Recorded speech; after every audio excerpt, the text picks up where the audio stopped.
தம்பி உனக்கு வேலை தரணும்னு எனக்கும் ஆசைதான். ஆனா அதுக்கு முன்னாடி உங்ககிட்ட ஒரு கேள்வி கேட்கணுமே. நான் கேளுங்கண்ணா. சரி, இந்த மெக்கானிக் ஷாப் நம்ம எதுக்கு வச்சிருக்கிறோம்? நம்ம கஸ்டமர் கார் ரெடி பண்ணி தரத்துக்குண்ணா. தான் இல்ல, நம்ம கஸ்டமர் கார் ரெடி பண்ணி தருவோமா தரமாட்டோமாங்கிற பயத்திலேயே வச்சிருக்கிறதுக்காக வச்சிருக்கிறோம். இப்ப கார் ரெடி பண்ணி தரமாட்டோமாண்ணா? இப்ப இந்த கார் எடுத்துக்கவன் ரெடி ஆகி 2 வருஷம் ஆச்சு. இந்த ஓனர் யாருன்னு எனக்கு மறந்து போச்சு. ஓனர் வந்து கேட்கலையாண்ணா? ஓனரை நம்ம மறக்கிறது முக்கியம் கிடையாது, ஓனருக்கு இந்த காரை மறக்க வைக்கணும். அதுதான் நம்ம தொழில். அது எப்படின்னா? ஓ, இந்த கார் ரெடி ஆயிருச்சு, ஓனர் வந்து கேக்குறான், நீ என்ன பண்ணுவ? கார் ரெடி ஆயிடுச்சு எடுத்துட்டு போவான்னு சொல்லிடுவானா? அவன் எடுத்துட்டு போனா உனக்கு அப்புறம் சம்பளம் தரது? என்னண்ணா பண்றது?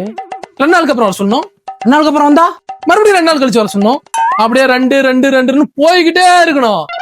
எப்பனா காரை கொடுக்கறது? நீ ஏப்பா குடுக்கணும்னு நினைக்கிற? அந்த காரை செகண்ட் ஹேண்ட்ல அவங்க இருந்து வாங்கணும்னு நினை. காரை எப்ப தருவீங்க? இப்பதானடா சொன்னேன். காரை எப்ப தருவ? இல்ல புரியல.